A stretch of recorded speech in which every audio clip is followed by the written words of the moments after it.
नमस्कार दोस्तों, दिव्यवाणी चैनल में आपका स्वागत है। आज का दिव्य वचन प्रज्ञा ग्रंथ अध्याय 6 से लिया गया है। दोस्तों, इस अध्याय में लेखक राजाओं और शासकों को संबोधित करता है, लेकिन यदि हम विचार करें तो करीब हम सबों को किसी ना किसी प्रकार दूसरों के हित के निर्णय लेने का अधिकार है। यह ईश्वर का वरदान है।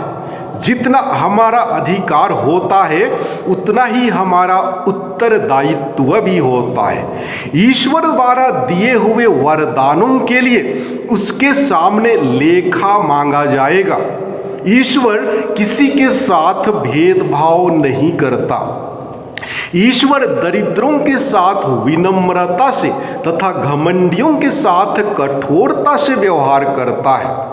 जो व्यक्ति पवित्र नियम सम्मान से स्वीकार करता है वह पवित्र जीवन व्यतीत करने में सक्षम है। इसलिए लेखक द्वारा दी गई बुद्धिगत नीति हमारे जीवन को सही दिशा देती है।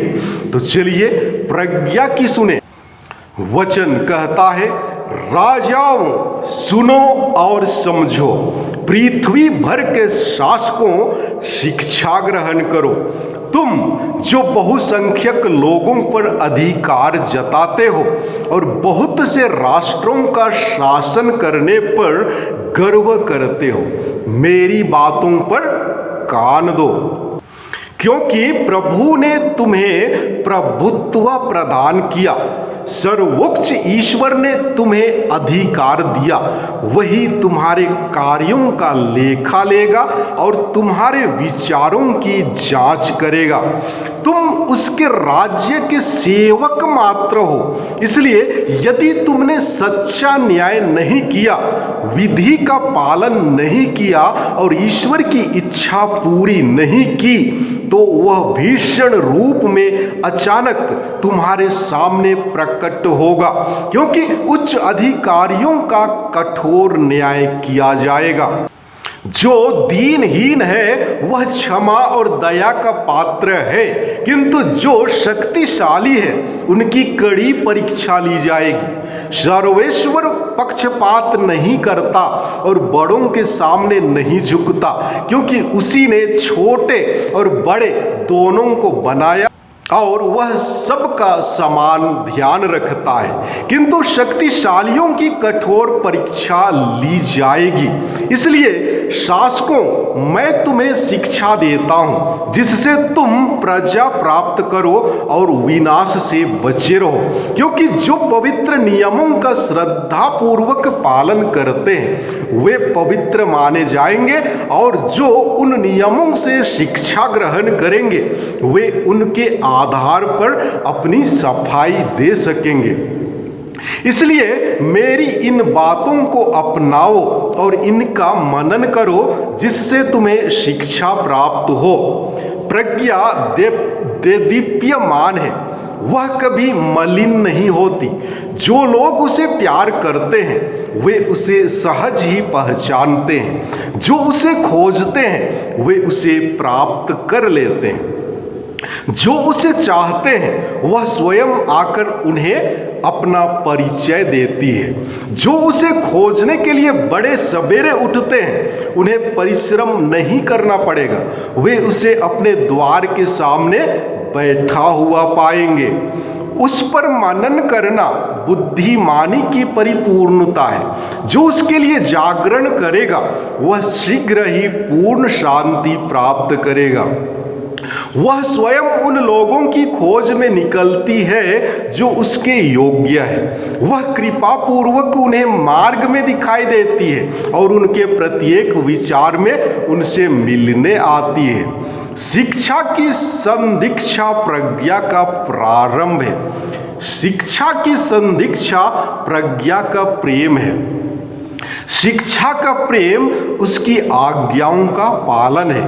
उसकी आज्ञाओं के पालन में अमरता है।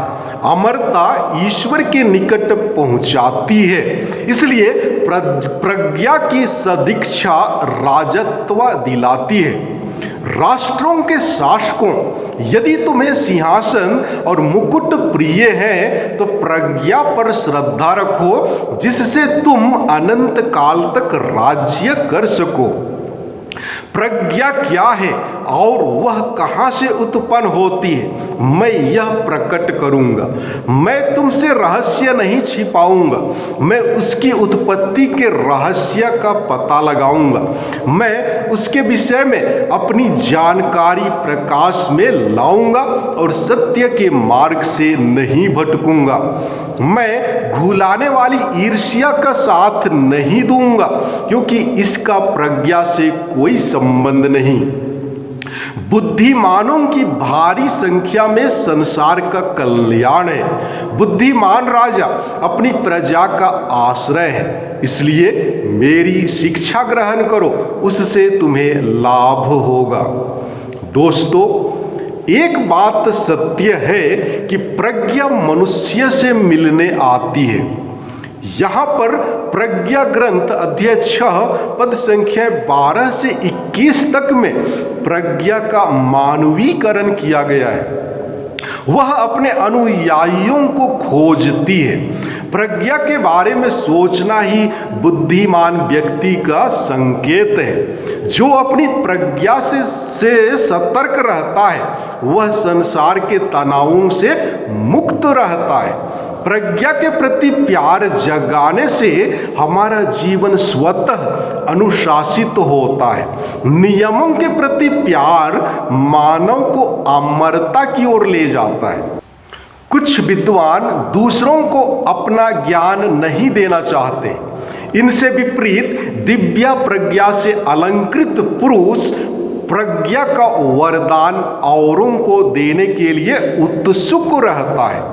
दिव्य प्रज्ञा मानव को ईर्ष्या और अहंकार से बचाती है। लेखक प्रज्ञा का ज्ञान अर्जित कराना चाहता है, जिसे लोग प्रयासरत खोजते हैं। जिस मात्रा में लोग प्रज्ञा को अर्जित करेंगे, उसी मात्रा में समाज सही दिशा में आगे बढ़ेगा। अतः आपसे मेरा रिक्वेस्ट है कि आप प्रज्ञा की सुने और नियमों के अनुसार, चाहे वह पारिवारिक, सामाजिक या देश का नियम हो, नियमों के तहत जीवन यापन करें। वक्त है आपसे विदा लेने का, लेकिन विदा लेने से पहले आपसे आग्रह है, कृपया मेरे चैनल को सब्सक्राइब एवं शेयर जरूर करें। धन्यवाद।